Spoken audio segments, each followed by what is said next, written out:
Полным ходом идет ремонт придомовой территории в районе улиц Сахалинской и Милицейской. К работе здесь приступили в августе и планируют полностью завершить до конца июня. На всех этапах планирования и производства работ администрация города тесно взаимодействует с инициативной группой жителей данного района. Капитальный ремонт данной дворовой территории предусматривает замену покрытия проездов, устройство тротуаров, устройство детских и спортивных площадок, устройство освещения, замена водопровода, канализации. График составлен, конечно же, утвержден. Подрядчик идет в графике. Подрядная организация уже завершила перекладку инженерных коммуникаций. На этом земляные работы полностью закончены. Сейчас главная задача – подготовиться к зиме и оперативно завершить обустройство щебеночного основания, проездов и придомовых территорий, чтобы в дальнейшем минимизировать вынос грязи и обеспечить более комфортное передвижение пешеходов и автомобилей. Техники, людей хватает.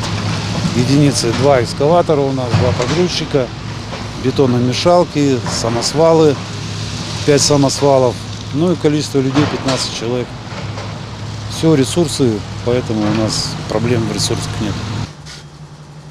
Уже есть планы на следующий год. Так, к благоустройству подготовлен ряд дворовых территорий по улице Ленина, Украинской и Сахалинской. Работы там начнутся в следующем строительном сезоне сразу, как установятся положительные дневные температуры. Также на следующий год перенесено благоустройство двора по адресу проспект Победы, 12А. Этим летом по инициативе губернатора Валерия Лимаренко и финансовой поддержки со стороны правительства области развернулась беспрецедентная ремонтная кампания. С 1 июля и до наступления холодов в порядок приведены 345 дворовых территорий. Ликвидировано свыше 35,5 тысяч квадратных метров дефектов асфальтного покрытия. Мэр города Сергей Надсадин поставил задачу профильным структурам муниципалитета начинать работу по планированию объемов текущего ремонта дворов на следующий сезон.